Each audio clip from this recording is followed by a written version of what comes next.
So Doris, you know that I'm a consumer of media, love television, and I'm probably one of the few people that will watch ads on TV. And I have to say, this week I just came across a commercial that I cannot stop thinking about. What's that? So Serena Williams, the Serena Williams, is doing commercials for, wait for it, a weight loss drug. And I'm still in shock. Serena Williams. Yes. I mean, Serena Williams is the face of the campaign for Ro. Now, Ro is a telehealth company that prescribes GLP-1s, amongst other things. So we're talking Ozempic, Wegovy, those type of drugs, right? Mm-hmm. And in this ad, she's talking about how even as a professional athlete, she couldn't lose the weight after having kids without this medication. Mm-hmm. What I keep thinking about to this commercial is, like, what does this mean? Like, we're talking about someone who won 23 Grand Slams. That part. She came back from nearly dying in childbirth to play in the finals. She has been scrutinized and body shamed her entire career, right? She's either been too muscular or she's been too aggressive on the court. And she's been consistently subjected to this really specific kind of racial and sexism around her body. Yes, exactly that, right? And now she's saying, you know, she's done everything. She's obviously trained, she's dieted, she's done it all. But her body still won't respond to the way that she wanted it to. Now, obviously I believe her, right? Sure. I'm not questioning her experience at all. And yet you're sitting with it. Something about it is sitting uncomfortably. Yeah, I mean, something with it is just kind of telling me that it's saying something about like where we are as a culture, right? Yep. If Serena Williams doesn't feel like her body is good enough, then who possibly does? And if I'm correct, her husband sits, don't know what it means, but her husband sits on the board of this company. Is that correct? That is correct. Okay. And the same month this is happening, GQ put Glenn Powell, I just say his name slowly, put Glenn Powell on their cover in a fake muscle suit. It's supposed to be satire about male body standards and this thing called looks maxing thing.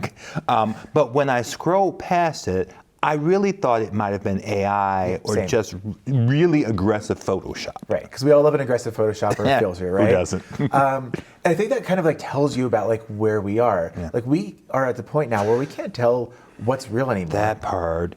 And that's what's been nagging at me, what's not sitting right with me. You've got Serena, peak athleticism, saying she needed pharmaceutical intervention. And you've got this satirical magazine cover that people, myself included, can't actually distinguish from reality. So what reality and what actually are we looking at? Right. And I think that we're looking at the fact that like body dysmorphia has essentially become so normalized that we don't even recognize it as a crisis anymore. Eating disorder rates have nearly doubled since the early 2000s. Part about this stat is that for boys specifically, when you break them out, hospitalizations are up 400% since 2002, and that's for boys. You know, traditionally these were more heavily hit amongst girls. Sure. And there are also like reports of kids as young as 9 who are seeking treatment for what is called muscle dysmorphia. And 9-year-olds are worried about. This happens a lot when we talk. 9-year-olds are worried about not being muscular enough. They've not even gone through puberty. No, I mean, a 9-year-old is like a human chicken nugget, right? Like, they're not fully developed yet. It's the truth, with love. And the crazy thing is that 1 in 8 American adults now are taking GLP-1. 1 in 8? Yes, 1 in 8 are taking GLP-1 medications. Now, that number does include some people who are taking it for diabetes, some are using it for legitimate weight loss, and related health concerns, right? And I know some of those folks. And when we're at 1 in 8 adults, though, we have to ask what's driving this. Yeah. It's kind of social media, right? But it's, again, not just social media. It's that algorithmic social media. Algorithm. And now teens are spending 3 hours a day on social media or more, right? Yeah. And the algorithm is learning what you engage with, and it's showing you more of it. So you watch one fitness video, and suddenly your entire feed is body transformation content. And those, and I hate them with my whole heart and soul, those what I eat in a day videos are abso-freaking-lutely everywhere. Everywhere. And it's what I eat healthy version, what I eat unhealthy version. They're just, you know, Darius, that hashtag on TikTok has 17 billion views. So there's what I eat for one day for everyone. But the thing is that most of them, though, they do overwhelmingly index on really restrictive eating. Yes. So they dress it up as wellness or clean eating, right? Nobody calls it dieting anymore. Changing the language and the framing of it means that like it's harder for us now to identify what's crossing over into disordered eating the way that people are talking about it. So the images themselves are more manipulated, right? Like there are filters that people use that work in real time on video that completely change how you look. You can look younger and look more natural. I mean, I just saw one with Abby Lee Miller boarding a United flight with her walker. Face looks 20, but the rest of the picture tells you she's not 20 years old. So people are comparing themselves to images, in the case of Abby, that aren't even remotely real. Right, and there's research on this, okay? So Facebook's own internal documents show that Instagram makes body image worse for 1 in 3 teen girls. Now, among teens with suicidal thoughts, a significant percentage trace those thoughts directly to Instagram. See, that's not just the app makes me feel bad. That's the app is contributing to suicidal ideation. Yeah, exactly. And this is kind of why I would say this is a public health crisis that's being treated as a market opportunity, right? Because all this body anxiety is incredibly profitable.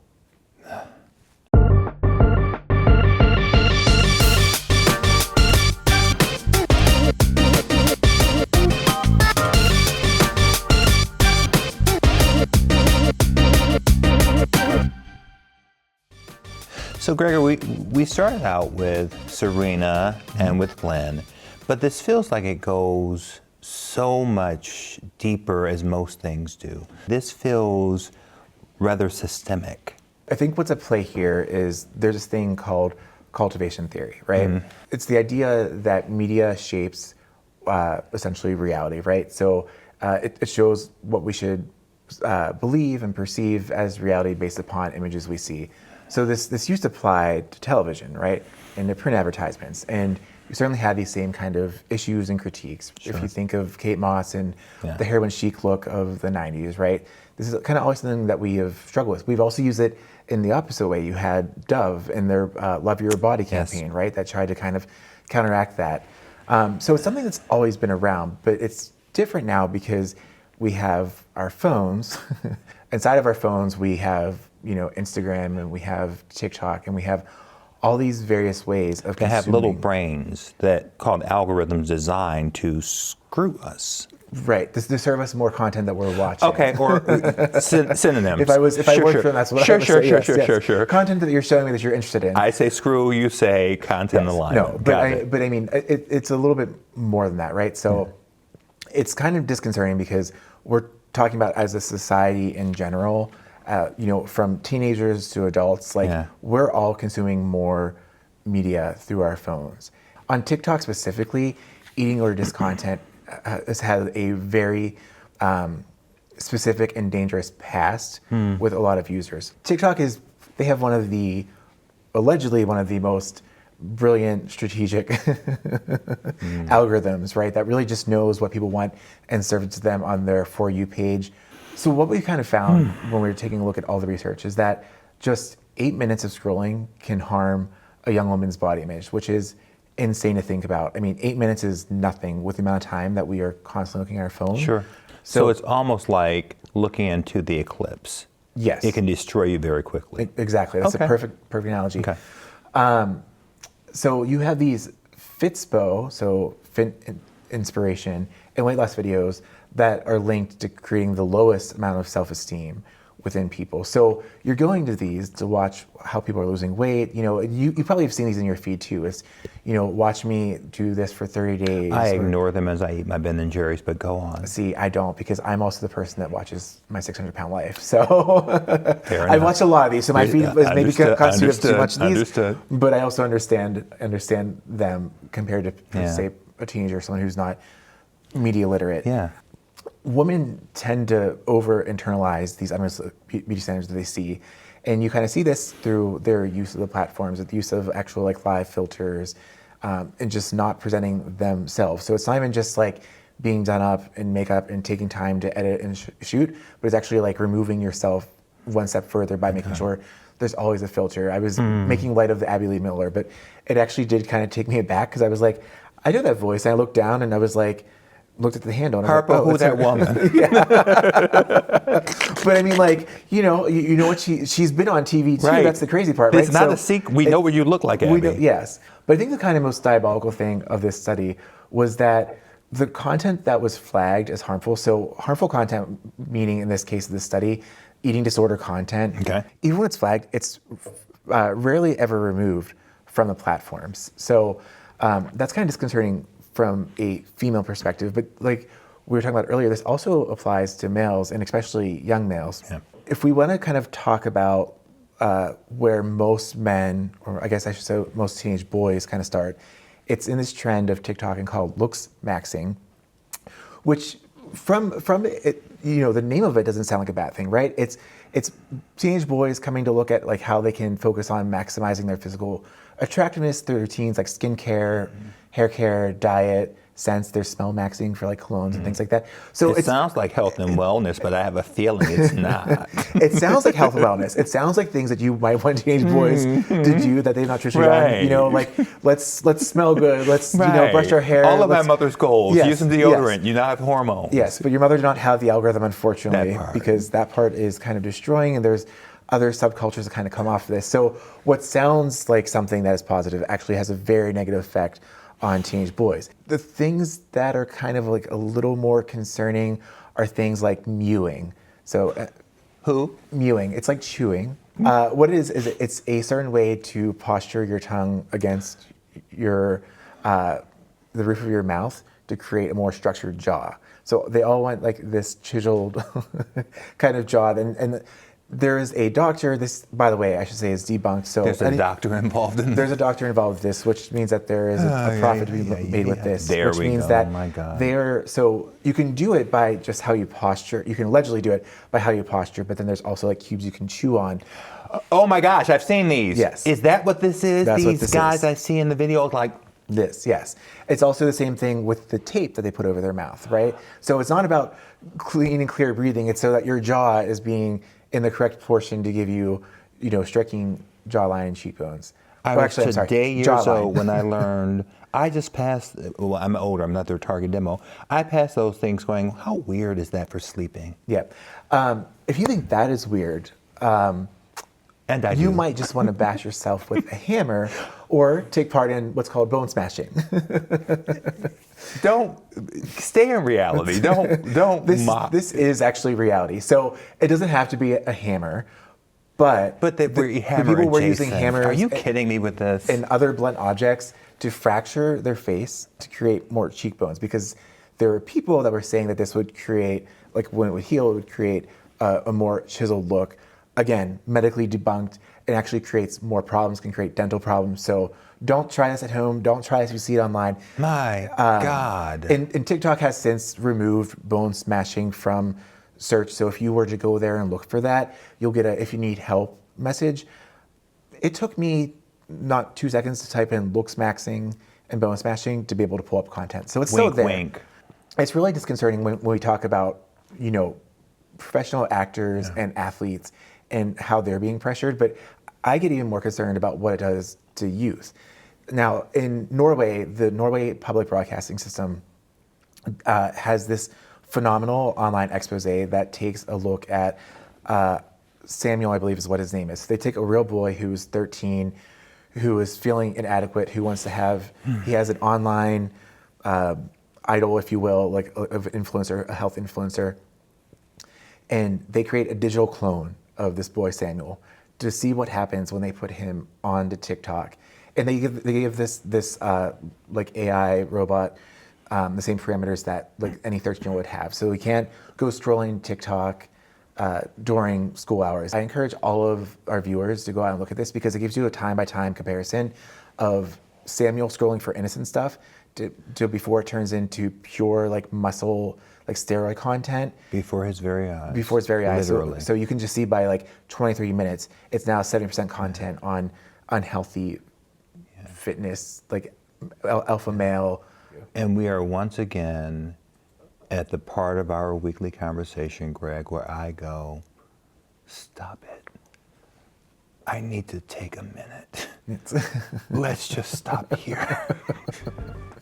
And I'll come back. I think that's a good, Okay. good fair point. Thank you so much.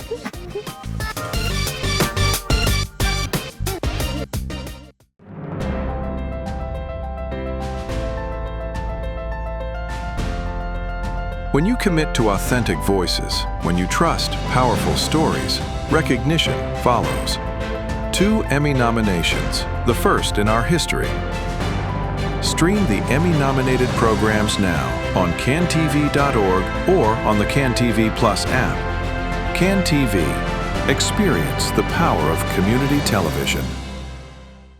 Okay, Darius, so we've seen this play out before, right? We've seen big tobacco, big pharma, and now it's just big tech. And the only thing that's ever stopped these industries from destroying people for profit, well, pressure and regulation.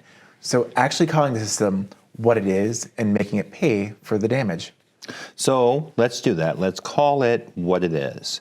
Because this isn't just a mental health crisis. It's a crisis of power, of accountability, Correct. and what we're too comfortable, we've become way too comfortable ignoring. Unfortunately, correct. And honestly, I'm done being polite. Not my strength. I'm done being polite about it. Here's what makes me painfully furious.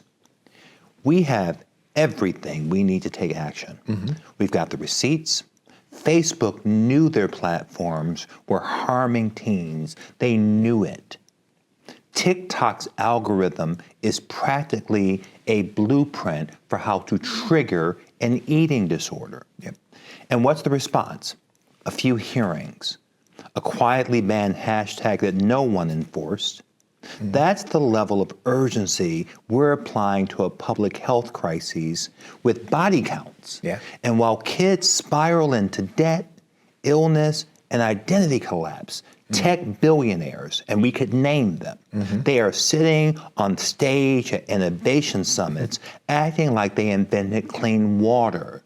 Meanwhile, eating disorder hospitalizations keep rising, and 9-year-old children are developing body dysmorphia. Teenagers are using veterinary steroids they bought on Amazon. Hey, Jeff Bezos. And the language around this drives me to the absolute freaking brink of distraction. When you try to talk about regulating these platforms, you get accused of limiting free speech. Somebody needs to get a dictionary and remember what free speech is in this country more now than ever. Or stifling innovation, as if innovation means optimizing algorithms to make teenagers feel terrible about themselves so they'll watch more ads. These are not complicated questions. Should social media platforms be allowed to target eating disorder content to minors? Minors, children. No. Should pharmaceutical companies use celebrity endorsements with undisclosed financial conflicts? No. Should platforms be held liable when their algorithms demonstrably harm users? Absolutely yes. But we don't do any of this because we've been convinced that regulation is bad, that the market will sort it out. How's that working? That individual responsibility is the answer, another one we love to use. So instead of protecting our babies or children from predatory business practices, we tell them to practice digital wellness. Are you freaking kidding me? You know what would be better than telling a 14-year-old to develop media literacy? Not allowing the companies to psychologically manipulate 14-year-olds for profit in the first place. There's one. And the people making money from this tech, billionaires, I'm looking at you, pharmaceutical executives, we're looking at you, influencers, plastic surgeons, they're doing just fine. They're optimized. They got their trainers, their nutritionists, their hormone specialists. But everyone else, myself included, we're just trying to survive in a system designed to make us feel inadequate. So we'll keep spending money trying to fix problems that were manufactured to sell solutions. And when this system inevitably produces casualties, kids in the form of kids who develop eating disorders, teenagers who die by freaking suicide.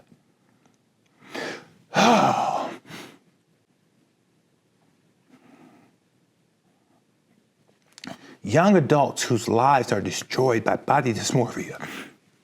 We write think pieces, and we hold hearings and express concern, and then we change absolutely nothing. Because apparently the right of corporations to profit from human misery is more sacred than the freaking lives of our children. Yeah. And, Darius, I feel you there because we've seen this script before. Like I said, big tobacco said cigarettes weren't addictive. Opioid manufacturers, right? They said their drugs weren't dangerous. And now tech companies are saying that their platforms aren't causing mental health crises while sitting on internal research that proves that they actually are. People, this is the same playbook. Deny, delay, deflect. Fund studies that muddy the waters, lobby against regulation, use individual responsibility rhetoric to shift blame. And by the time the public catches on, you're already billionaires.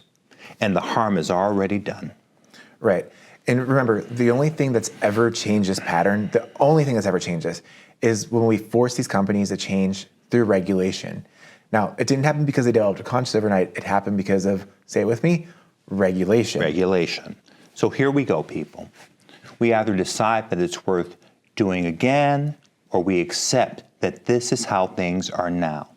That body dysmorphia in our children is the price of an algorithm. That eating disorders are the cost of engagement metrics. That some number of deaths is acceptable in exchange for shareholder value, a word I can't stand. Well, I know which one I would choose, and I'm not sure, unfortunately, that we have the collective will to actually do it. Neither am I. And just to clarify, not shareholder value. For more than 40 years, CAN TV has been Chicago's voice, your voice. We've shared your stories, amplified your concerns, and celebrated your triumphs.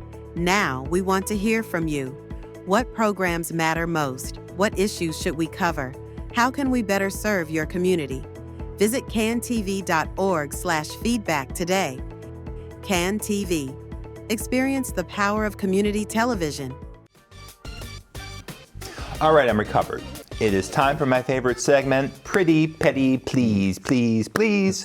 This is where we celebrate people finally facing consequences for their actions. Right. And today's theme, fitness influencers who are getting exposed. And we have some actual documented cases. We do. So let's start with Liver King, aka Brian Johnson. The raw liver guy. That guy, right? The guy who built a $100 million empire eating raw liver, bone marrow, bull testicles, all those goodies, right? He claimed that his entire physique was from ancestral living and died ever using steroids. I mean, if you look at this guy. He very loudly denied it. Right. He went on podcast saying, I don't touch the stuff, I've never done the stuff, I'm not going to do the stuff. Meanwhile, leaked emails in 2022 exposed he was spending $11,000 a month on steroids doing the stuff. And he had to confess this, huh? He did, because a YouTuber that goes by More Plates, More Dates, love that name, that handle. He released an hour-long video with leaked emails and blood test results. God. So Liver King couldn't deny it anymore. The receipts. Right, the receipts. He had to admit that he'd been lying the whole time while selling, wait for it, organ supplements to people who thought his diet was built around his body. What was his excuse for this ridiculousness? Well, Darius, of course, like everyone else, he had self-esteem issues. And this was an experiment to spread awareness about ancestral living. An experiment that made you $100 million? Correct. And here's the frustrating part, right? His consequence was a Netflix documentary. Now, the director called him a marketing genius. Okay, so he lied to millions of people, got exposed. Correct. And then got even more publicity. Yes, unfortunately, that's the case, because that's the world that we live in, right? But by late 2023, he admitted he was back on steroids after claiming to go natty for 60 days, which I don't think I buy that either. But he still has millions of followers, and he's still selling his supplements. And people are still buying them? Yeah, I mean, the system rewards the lie, right? That's the world we live in. Okay, moving on. Janelle Ronner. She's a fitness influencer who was selling courses on food macros. Yeah, and what happened with her? Well, in April 2025, this April of this year. She admitted to using GLP-1 weight loss drugs, we've been talking about, for this episode, while teaching us, people, about her macro tracking method. Interesting. Yeah, She said in a TikTok video, quote, "I could have kept this a secret. I could have gone on for years and not told, but I don't want to be that person." Yeah, those don't sound like authentic. Precious. Synthetic words there. So you're telling me that she's selling us courses on how to lose weight through food tracking, while she's actually using medication, I'm going to say probably like improperly, because her health benefit is not there if she's, yeah. Oh, but wait. After the backlash, she graciously agreed to refund followers who bought her course. I mean, that's actually what accountability? It's more accountability than we usually see. But the implication of her confession is that plenty of other influencers are doing the same thing right now and not even admitting to it. This kind of also reminds me of Hannah Berry, right? So she's a UK fitness coach who came clean on TikTok about what she calls being a toxic fitness influencer. So she had all these ab workouts, right, that she posted and got millions of views. She's never actually done any of them. She's got a phenomenal physique, so it's not, the user, it's not to blame here, but it was just content that performed well. I just want to make sure I'm tracking, because sometimes I'm not. So people were following her workout routines that she herself never actually did? Correct. And then, not to be outdone, she also revealed that she was running a shadow coaching scam. So this is when people see her, right, and they're paying for coaching from a famous fitness influencer. Instead, they're actually just getting some random contractors who pretend to be the person that you paid for.